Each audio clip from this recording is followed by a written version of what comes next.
When I googled my name, I found videos of me playing with myself without my consent. I like to Google myself sometimes. I have a very unique full name, and as far as I know, I'm the only one stuck with it in the world. Sometimes I use Google to check if my email pops up on the spam sites. Sometimes I do it to look at the old articles that mention me in sports competitions.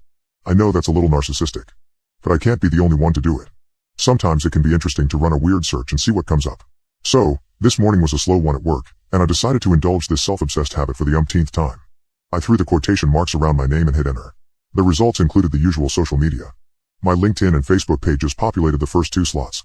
An Amazon account with my wedding registry showed up third. But below that, displayed as an ordinary social media profile, was the website mylife.com. Some of you may already be familiar with My Life. It is basically the stalker's national anthem for any and all information relevant to an individual's life. Full names, political party affiliation, partial addresses and phone numbers are all available with just the preview option.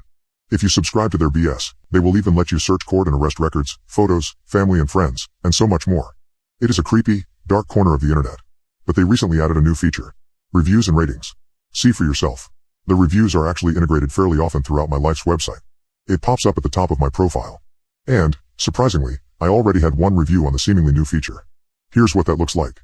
As you can tell, my rating is a 3.75.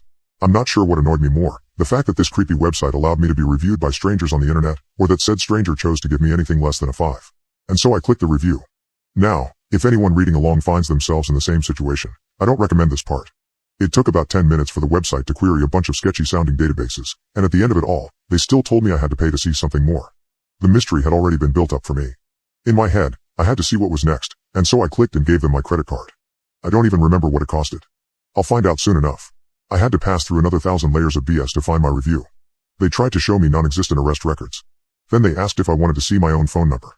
There was an option to lock everything and make it inaccessible to the public, and I did that, but not before I found the review. Nestled in the bottom of the page. Here's what it said, with all personally identifiable information redacted. I have since sent it to the police. Here is the summary. Ava is the daughter of, mom's name redacted, and, dad's name redacted. She is currently living at, address redacted. She currently stands approximately, redacted, and, redacted, wait.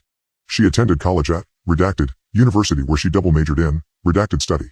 Active on all social media platforms, including LinkedIn, Facebook, Twitter, Reddit, Instagram. But I noticed something. There was a note at the end, the one that sent chills down my spine, the one that made me involve the police. She looks peaceful while sleeping. It read, her bedroom is on the 2nd floor, 3rd window from the left. I went cold, ice seeming to seep into my veins. I live on the 2nd floor of my apartment building and my bedroom window is indeed the 3rd one from the left. Someone had been watching me. A sick feeling of fear and disgust washed over me. I picked up the phone and dialed the number for my local police station, not taking my eyes off my laptop screen. When I was dialing, I saw a video under the review. Scared, but eager to know what it was, I clicked it.